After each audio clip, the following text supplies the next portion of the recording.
Welcome to stock study market অ্যানালিসিসের নতুন ভিডিওতে আপনাদের সবাইকে স্বাগতম। আজকের মার্কেটে Nifty, Bank Nifty, Fin Nifty, mid cap index সমস্ত জায়গাতেই, সমস্ত ইন্ডেক্সে আমরা একটা নেগেটিভ সাইডে মুভমেন্ট ওপেনিংয়ের টাইমে দেখি এবং সেখান থেকে মার্কেটের যদি আমরা দেখি মার্কেটে বাউন্স আসে, বাউন্স উপরে সাস্টেন করতে পারেনি। But at the end of the day যদি আমরা দেখি ছোট্ট একটা রেঞ্জের মধ্যে বাজার এখানে সময় কাটিয়েছে এবং ছোট্ট একটা রেঞ্জের মধ্যেই এখানে টাইম স্পেন্ড করে ক্লোজ দিয়েছে। তো এখান থেকে আমরা নেক্সট মুভমেন্ট বাজারে কীভাবে প্রেডিক্ট করতে পারি, একটা ইম্পর্টেন্ট বিষয় হচ্ছে এটাই যে আজকে যদি আমরা বাজারের মুভমেন্ট দেখি তাহলে আজকে এফএমসি সেক্টর, যে সেক্টরটা কালকে সবথেকে ভালো পারফর্ম করেছিল, সেই সেক্টরের পজিটিভ সাইডে মুভমেন্ট হয়েছে, বাট খুব ছোট মুভমেন্ট হয়েছে। এবং লাস্ট 3 দিন ধরে যে সেক্টরগুলোর বাজারে নেগেটিভ সাইডে মুভমেন্ট হচ্ছিল, যেমন মেটাল সেক্টর, লাস্ট 3 দিন ধরে নেগেটিভ সাইডে মুভমেন্ট হচ্ছিল, আজকে লোয়ার লেভেল থেকে একটা বাউন্স এসছে। যদি আমরা এখানে পিএসইউ সেক্টর দেখি, পিএসইউ সেক্টরের ফল হয়েছিল, পিএসইউ ব্যাংক বা পিএসইউ সেক্টর মানে যেগুলো গভর্নমেন্ট সেক্টর যেগুলো আছে, পাবলিক সেক্টর, সেগুলোতে আজকে একটা বাউন্স এসেছে, বাট বাউন্সে হায়ার লেভেলে সাস্টেন করতে পারেনি। মেটাল সেক্টর, যদি আমরা এনার্জি সেক্টর দেখি, আছে রিলায়েন্স একটা কন্ট্রিবিউশন ছিল, ঠিক আছে, যেহেতু তো এনার্জি সেক্টর আছে, এনার্জি সেক্টরে একটা পজিটিভ সাইডে মুভমেন্ট হয়েছে, যেমন বিপিসিএল, আইওসিএল, পেট্রোনেট, এলএনজি, এসব স্টকের একটা পজিটিভ সাইডে মুভমেন্ট হয়েছে।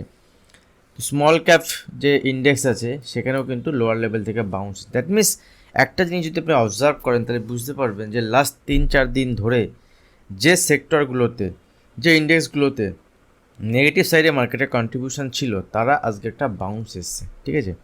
তো এই বাউন্স কি সাস্টেন করবে, সবথেকে বড় ইম্পর্টেন্ট বিষয় হচ্ছে এটাই। এবং যদি আজকে মিড ক্যাপ ইন্ডেক্সের ক্ষেত্রে দেখি বা যদি অন্য সেক্টরও দেখি, অন্য সেক্টরের ক্ষেত্রে দেখুন এখান থেকে ইনফ্রাস্ট্রাকচার সেক্টরে লোয়ার লেভেল থেকে একটা বাউন্স এসছে।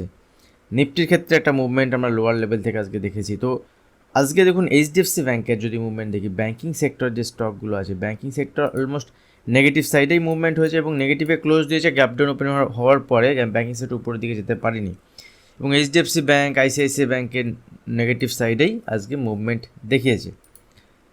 তো এখান থেকে আমাদের মুভমেন্ট আগামী দিনে কী হতে পারে, আগামী কালের জন্য ইম্পর্টেন্ট স্টক দু একটা আমি আপনাদের সঙ্গে শেয়ার করব। লাস্ট অ্যানালিসিস ভিডিওতে আমি স্টকগুলো শেয়ার করেছিলাম, মেনলি এফএমসি সেক্টর থেকে স্টকগুলো শেয়ার করেছিলাম। তার মধ্যে যদি দেখি নেসলেতে একটা ভালো পজিটিভ সাইডে মুভমেন্ট হয়েছে, নেসলে আমি শেয়ার করেছিলাম আপনাদের সঙ্গে। এছাড়াও যে হিন্দুস্তান ইউনিলিভার যদি দেখি একটা মুভমেন্ট হয়েছিল, সেখান থেকে আজকে একটা ছোটো ক্যান্ডেল তৈরি করেছে। দ্যাট মিনস যদি আপনি পজিশনালি দেখেন তো ঠিক আছে, কোনো অসুবিধা নেই এই এফএমসি সেক্টরের ক্ষেত্রে। বাট নিফটির ক্ষেত্রে আমাদের ইম্পর্টেন্ট লেভেল কী থাকবে এখান থেকে, নিফটির দেখুন আজকে যে ছোটো রেঞ্জ বানিয়েছে, গতকাল এনএসসি ভিডিওতে ডিসকাস করেছিলাম, উপরের দিকে 22,350 থেকে 400 লেভেল, এই যে ক্যান্ডেলটা তৈরি হয়েছে, ক্যান্ডেল 50% যদি যায় উপরের দিকে, এইসব লেভেলে গেলে কিন্তু সেলিং অপরচুনিটি হতে পারে, বাউন্সে সেলিং হবে, এবার লোয়ার লেভেলে নয়। আজকে যেমন মার্কেট গ্যাপ ডাউন ওপেন হয়েছিল, গ্যাপ ডাউন ওপেন হওয়ার পরে যারা গ্যাপ ডাউন ওপেন থেকে সেল করেছেন তারা ফেসে গেছেন। বাট যখন বাজারে উপরে আসছে ইনিশিয়ালি 290 কাছে এসে এখান থেকে নিচের দিকে মুভমেন্ট হচ্ছে এবং এখান থেকে নিচের দিকে মুভমেন্ট এসে 22,190। দ্যাট মিনস এখান থেকে যদি দেখেন এখান থেকে প্রায় 100 পয়েন্টের নিচে থেকে ফল হয়েছে। ভিক্স বেশি, তো মার্কেটে কিন্তু এরকম ভলাটিলিটি থাকবে। যখনই মার্কেটে ভিক্স বেশি থাকবে তখন ভলাটিলিটি থাকবে। আবার দেখুন এখান থেকে উপরের দিকে যদি বাউন্স দেখেন, তাই 22,366 বাউন্স এসে এখান থেকে নিচে ফল হয়েছে এবং উপরে যেখানে গত দিনের ক্লোজিং ছিল সেই ক্লোজিংয়ের কাছে গিয়েই এখানে আজকের ক্লোজিং হয়েছে। অলমোস্ট যেখানে ক্লোজ ছিল সেখানে কাছাকাছি ক্লোজ হয়েছে। তো লেভেল খুব একটা বেশি চেঞ্জ হয়নি, যেমন লেভেল ছিল তেমনই লেভেল আছে। বাট আজকের জন্য যদি আগামীকালের জন্য যদি দেখি আমরা এখান থেকে, তাহলে উপরের দিকে 22,360 থেকে 22,400 আমার উপরের দিকে রেজিস্ট্যান্স লেভেল থাকবে। এই লেভেলের উপরে যদি বড় কোনো গ্যাপ ডাউন বা বড় কোনো গ্যাপ আপ ওপেন না হয়, ফ্ল্যাট ওপেন হয়, তাহলে উপরের দিকে লং সাইডে প্ল্যান আমরা তখনই করতে পারবো যদি বাজার এই লেভেলের উপরে সাস্টেন করে। কোন লেভেল? লেভেলটা হচ্ছে 22,000, এই লেভেলটা হচ্ছে এই লেভেলটা, ঠিক আছে, 22,400 মানে 360 থেকে 400 আজকের হাই। আর এই লেভেলের মধ্যে কোনো ট্রেড সেট আপ দেখা যাবে না। নিচে এলে যদি এই লেভেলের কাছে আসে সেখানে ওয়েট করবো, কারণ এই যা মার্কেট, এই মার্কেটে আমি গতকাল আপনাদের সঙ্গে বলেছিলাম যে মার্কেটে কিন্তু ব্রেকডাউন বা ব্রেকআপ মানে হচ্ছে কি, যখন আপনি উপরের দিকে ব্রেকআউট দেখছেন, সে লং সাইডে হোক মানে উপরের দিকে হোক বা নিচের দিকে হোক, সেইখানে যদি ট্রেড নেন তাহলে আপনি ফেসে যাবেন। এই মার্কেটে আপনাকে একটু রিস্ক নিতে হবে, রিস্ক নিলে আপনি এখান থেকে কাজ করতে পারবেন। কালকে আমি শেয়ার করেছিলাম আপনাদের সঙ্গে, দেখুন বাজারে নিচের দিকে এই লেভেলকে ব্রেক করেছে, এখানে দেখুন ব্রেক করার পরে ফল বড় হয়নি, বাউন্স চলে এসছে। আবার উপরে গিয়ে দেখুন এই লেভেলকে ব্রেক করেছে, গিয়ে উপরের দিয়ে গিয়ে এখানে গিয়ে আপনাকে ফাঁসিয়ে দিয়েছে, দিয়ে আবার নিচে চলে এসছে। তো ব্রেকআউটে ট্রেড নিলে কিন্তু ফেসে যাবে এই মার্কেটে। যার মার্কেট এই সিচুয়েশনে আছে। যতক্ষণ এই রেঞ্জের মধ্যে থাকবে বড় কোনো ট্রেড সেট আপ নেই, রেঞ্জের মধ্যে থাকলে বড় কোনো ট্রেড সেট আপ নেই। রেঞ্জ থেকে যদি বের হয় বাজার, তাহলে এখান থেকে ট্রেড প্ল্যান দেখা যাবে। ঠিক আছে, এই রেঞ্জের মধ্যে ছোটোখাটো কোয়ান্টিটির ট্রেড প্ল্যান দেখা যেতে পারে। যদি বাজার এখানে ফ্ল্যাট ওপেন হওয়ার পরে নিচে আসে এবং যদি এখানে কিছুটা টাইম স্পেন্ড করে, ফাইনালি যদি এই লেভেলকে ব্রেক করে, দেখুন ব্রেক করতে গেলে সাডেনলি এইভাবে যদি ব্রেক করে, এইভাবে মার্কেট ব্রেক করে, সেখানে হবে না। যখন ব্রেক ডাউন লেভেল বা যখন সাপোর্ট লেভেলকে ব্রেক করবে, সেখানে এসে 15 minute 20 minute at least time spend করতে হবে, সময় কাটাতে হবে। দেন তারপরে এখানে যদি ব্রেক করে, তবে কিন্তু এখান থেকে 70-80 পয়েন্টের মুভমেন্ট নিফটিতে দেখা যাবে। এবং সেক্ষেত্রে নিফটি এখানে 22,200 লেভেল ব্রেক করে নিচের দিকে 22,150 থেকে 100 লেভেল পর্যন্ত দেখাতে পারে। উপরের দিকে 22,400 উপরে যদি সাস্টেন করে, এখানে যদি সাস্টেন করে উপরের দিকে, সেক্ষেত্রে উপরের দিকে 22,400 লেভেল ব্রেক করলে 22,000 এই লেভেল পর্যন্ত, ঠিক আছে, 22,000 এই লেভেল পর্যন্ত দেখি 22,420 থেকে 450 টার্গেট দেখাতে পারে। বাট উপরের দিকে রেজিস্ট্যান্স লেভেল, যদি উপরের দিকে মুভমেন্ট হয় ইন্টারে বেসিসে, সেক্ষেত্রে ইন্টারে বেসিসে আপনাকে ডিসিশন নিতে হবে এবং সেক্ষেত্রে ছোটো কোয়ান্টিটিতে প্লে করা যাবে। এই মুহূর্তে উপরের দিকে বড় নয়। তবে আজকে যে ক্যান্ডেল বাজার দেখিয়েছে, এই ক্যান্ডেল কিন্তু একটা রিভার্সাল ওখান থেকে দেখাচ্ছে। বাট রিভার্সাল তখনই হবে, আমি লাস্ট অ্যানালিসিস ভিডিওতে আপনার সঙ্গে যেমন ডিসকাস করেছিলাম, যে যদি এখান থেকে বাজার 22,500 উপরে সাস্টেন করতে স্টার্ট করে বা একটা ক্যান্ডেলে ক্লোজ দেয়, লেভেল সেমই থাকবে। ঠিক আছে, ব্যাঙ্ক নিফটির ক্ষেত্রে যদি দেখি, দেখুন ব্যাঙ্ক নিফটিতে আজকে গ্যাপ ডাউন ওপেন হয়েছে এবং ব্যাঙ্ক নিফটি নিচের দিকে এখানে ক্লোজ দিয়েছে। তো ব্যাঙ্ক নিফটিতে বুলিশ কোনো সিনারিও কিচ্ছু নেই, সেম। বাট নিচের দিকে যে টার্গেট ছিল, যদি ব্যাঙ্ক নিফটি আমাদের গতকালের লোকে ব্রেক করে, ব্যাঙ্ক নিফটির ক্ষেত্রে আমি শেয়ার করেছিলাম যে লেভেল ব্রেক করে নিচের দিকে আমার টার্গেট হবে কত, 47,800 থেকে 47,750। বাট দেখুন বাজার এখানে গ্যাপ ডাউন ওপেন হওয়ার পরে বাউন্স আসে এবং গত দিনের যে লো ছিল, সেই লোকে এখানে রেজিস্ট্যান্স ফেস করেছে 48,230 কাছে। এবং এখান থেকে যদি দেখেন, এখানে রেঞ্জ বানিয়েছে, রেঞ্জ বানিয়ে যখন 48,000 লেভেল ব্রেক করেছে, আমি প্রিমিয়াম গ্রুপে শেয়ার করেছিলাম যে ব্রেক করলে নিচে এখান থেকে 100 থেকে 150 পয়েন্টের মুভমেন্ট দেখা যাবে।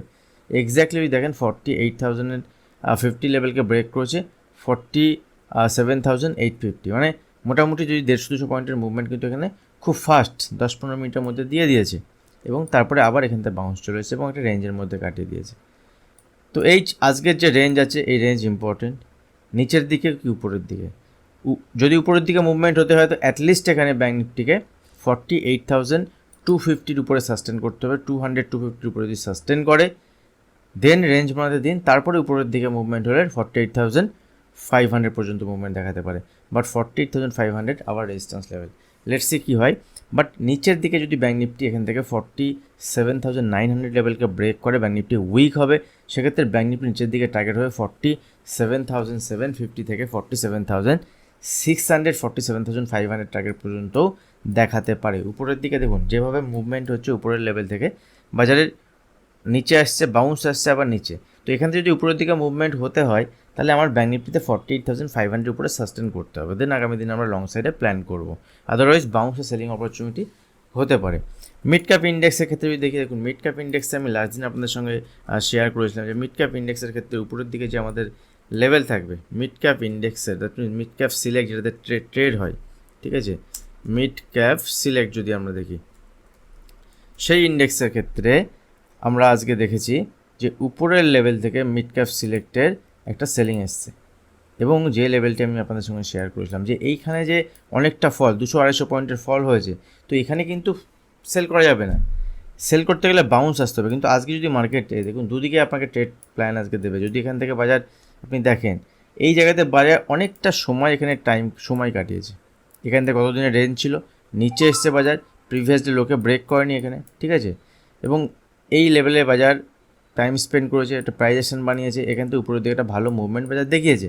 বাট উপরের দিকে যে লেভেল ছিল, আমাদের ইম্পর্টেন্ট লেভেল ছিল যে 10,920 থেকে 950 বা 900 থেকে 950, এই লেভেলের কাছে যদি বাজার রিভার্সাল দেখায়, দেখুন রিভার্সাল ক্যান্ডেল আপনারা অনেকেই জানেন এটা রিভার্সাল ক্যান্ডেল, ইন্টারডে বেসিসে এইসব লেভেলে এসে যখনই এরকম রিভার্সাল ক্যান্ডেল দেখাবে, যদি ছোটো স্টপ লসের বেসিসে 20-30 পয়েন্টের স্টপ লসের বেসিসে এখানে কাজ করেন, তাহলে 70-80 পয়েন্টের মুভমেন্ট কিন্তু এখান থেকে পাওয়া যায়।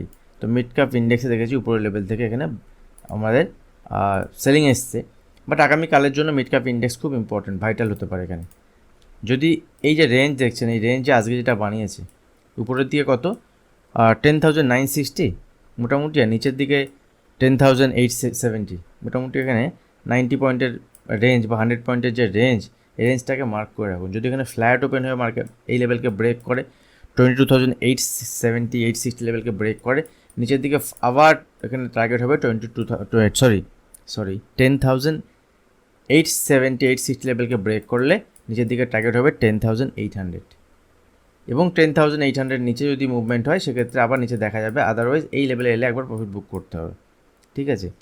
উপরে দিকে যদি মুভমেন্ট হতে হয় তাহলে এই লেভেলকে যখনই ব্রেক করবে, এই রেঞ্জ যখনই ব্রেক করবে, আগামীকাল যদি ফ্ল্যাট ওপেনিংয়ের পরে আবার যদি এখানে 10,950 960 লেভেল, আজকের যে হাই ছিল, হাইকে যদি ব্রেক করে বাজার উপরের দিকে 11,000, দ্যাট মিনস এখান থেকে 30-40 পয়েন্টের একটা মুভমেন্ট বাজারে প্লে করা যেতে পারে, এবং উপরের দিকে 11,000 রেজিস্ট্যান্স হবে। 11,000-এর কাছে এসে দেখতে হবে বাজার ওখানে বিহেভিয়ার কেমন করছে। 2-3টে স্টক নিয়ে আমি আপনাদের সঙ্গে ডিসকাস করবো, যে স্টকগুলো এখান থেকে মুভমেন্ট দেখাতে পারে আগামীকাল, আপনি ওয়াচ লিস্টে রাখতে পারেন। তার মধ্যে নেসলে, যেটা আমি গতকাল শেয়ার করেছিলাম, এটা থাকবে। এটা কিন্তু ভালো লাগছে এখনও পর্যন্ত, আজকে এটা মুভমেন্ট হয়েছে, আর উপরের দিকে এখানে 2575 2580 উপরে যদি মুভমেন্ট হয় তাহলে কিন্তু এখানে এই টার্গেট ইনিশিয়ালি আগামীকাল একটা দেখাতে পারে, যদি এখানে বাজারে কোনো বড় কারেকশান না হয়, বড় কোনো সেল না হয়। সেক্ষেত্রে এই যে ক্যান্ডেলটা আছে, এই ক্যান্ডেলের লো আগামীকালে স্টপ লসের বেসিসে এখানে কিন্তু বাই অন ডিপ স্ট্র্যাটেজি নিয়ে কাজ করা যেতে পারে। বাট ইনিশিয়ালি যদি 5 মিনিট 10 মিনিটের মধ্যে কোনো বড় রেড ক্যান্ডেল তৈরি হয় তাহলে কিন্তু সেটা হবে না। বাট যদি কারোর পজিশান বেসিসে লোয়ার লেভেলে পজিশান থাকে, সে এখানে হোল্ড করতে পারে, একদিনের লোকে স্টপ লস ইউজ করে সেখানে কাজ করা যেতে পারে। টাটা কনজিউমার স্টকটি ভালো লাগছে, লোয়ার লেভেল থেকে বেশ একটা টাইম স্পেন্ড করেছে, সাপোর্ট লেভেল থেকে আজকে একটা ক্যান্ডেল তৈরি হয়েছে, এবং এই ক্যান্ডেলটি দেখুন লাস্ট যদি 1 2 3 4 5 6 7 8 9 10 দিনের ক্লোজিংয়ের উপরে ক্লোজ দিয়েছে, দ্যাট ইজ গুড। আগামীকাল যদি ছোটোখাটো গ্যাপ আপ বা ফ্ল্যাট বা ছোটোখাটো নিচের দিকে ডিপ আসে, সেক্ষেত্রে 1100 যে এখানে প্রাইস আছে 1100 পর্যন্ত এখানে বাই অন ডিপ কাজ করা যেতে পারে। তো স্টকটা আপনার ওয়াচ লিস্টে রাখতে পারেন, আপনি নিজের অ্যানালিসিস করে দেখে তারপর এখানে বুঝে স্টকটিতে আপনি পজিশন বানাতে পারেন। আর নেক্সট আরেকটা স্টক দেখুন, টাটা কমিউনিকেশনের রেজাল্ট খারাপ এসেছিলো, তারপরে ফল এসেছিলো, রেঞ্জ বানিয়েছে, আজকে লোয়ার লেভেল থেকে রিকভারি এসছে এবং উপরের লেভেলে সাস্টেন করছে। তো এই স্টকটির উপরে আপনার নজর থাকবে, স্টকটি আপনি ওয়াচ লিস্টে রাখতে পারেন, সাপোর্ট লেভেলের কাছে আছে, আজকের দিনের লোকে স্টপ লস ইউজ করে স্টকটিতে লং সাইডে প্ল্যান করা যেতে পারে, ঠিক আছে। আর এছাড়াও যদি আমরা দেখি এশিয়ান পেন্ট একটা স্টক, যে স্টকটি আমার ভালো লাগছে, বাট কোনো সেট আপ কিছু নেই এশিয়ান পেন্টে। যদি আপনি দেখেন, দেখুন এশিয়ান পেন্টের এখনও পর্যন্ত নিচের দিকেই ফলিংয়ের দিকেই আছে, ঠিক আছে। কোনো বড় কারেকশান তো লাস্ট 3-4 বছর ধরে আমরা দেখছি এশিয়ান পেন্টে কোনো মুভমেন্টই নেই, বরং একটা মানে নেগেটিভ রিটার্ন দিচ্ছে। যদি আপনি লাস্ট 3-4 বছরের মধ্যে দেখেন, 2-3 বছর ধরে দেখেন, তো স্টকটি লোয়ার লেভেলে আছে। যদি কেউ স্টকের পজিশান বানাতে চান, সেক্ষেত্রে ছোটোখাটো স্টপ লসের বেসিসে এখান থেকে 30-40 পয়েন্ট স্টপ লসের বেসিসে এখান থেকে বা আজকে লো, দেখুন লোয়ের নিচে এলে এখানে নিচে আসতে পারে, বাট ক্লোজ কোথায় হচ্ছে সেটা ইম্পর্টেন্ট। এখানে যদি 2800, এখানে 30-40 পয়েন্ট নিচে স্টপ লসের বেসিসে কাজ করা যেতে পারে স্টকটিতে, কারণ এখানে অনেকটা নিচে আসে, এখান থেকে স্টকটি পজিশনাল বেসিসে বা এখান থেকে অল্প কিছুদিনের জন্য ইনভেস্টমেন্ট পারপাস এখানে কিন্তু স্টকটি নেওয়া যেতে পারে। তো আপনি ওয়াচ লিস্টে রাখুন, স্টকটিতে নজর রাখুন। আর কালকে স্টকের রেজাল্ট আছে, রেজাল্ট যদি খারাপ হবে ভালো হবে আমি তো কিছু জানি না, কী হবে রেজাল্টে সেটা দেখা যাবে। যদি নিচেও আসে, নিচে এসে যদি উপরের দিয়ে ক্লোজ দেয় তাও স্টকটি কিন্তু ভালো। আদারওয়াইজ যদি এখান থেকে 2780 নিচে ক্লোজ হয়ে যায় তাহলে স্টকে যাওয়ার দরকার নেই, এখান থেকে আরও বড় কারেকশানের দিকে স্টক যেতে পারে। তো ভিডিও ভালো লাগলে অবশ্যই ভিডিওতে লাইক করবেন, যেমন লাইক আপনার লাস্ট ভিডিও তো দেখিয়েছেন, সাপোর্ট করেছেন, সেরকম লাইক করতে থাকুন, শেয়ার করতে থাকুন, কমেন্ট করুন আপনাদের মতামত।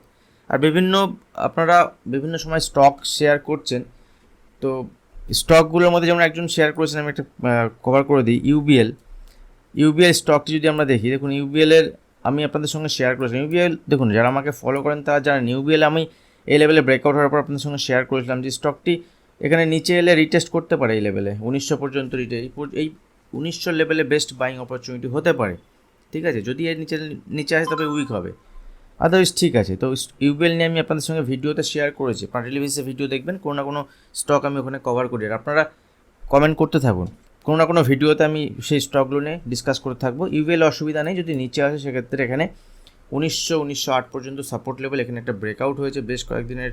যদি আমরা দেখি এখান থেকে জানুয়ারি মাস থেকে প্রায় 4-5 মাসের একটা রেঞ্জ ব্রেক করেছে, করে এখান থেকে উপরে গেছে। রিটেস্ট করতে এলে এখানে ফার্দার উপরের দিকে মুভমেন্ট দেখাতে পারে, অসুবিধা নেই। যারা এখনও চ্যানেল সাবস্ক্রাইব করেনি, চ্যানেল সাবস্ক্রাইব করে বেল আইকন প্রেস করবেন। আজ ভিডিও এখানে শেষ করছি, দেখা হবে নেক্সট ভিডিওতে। ধন্যবাদ।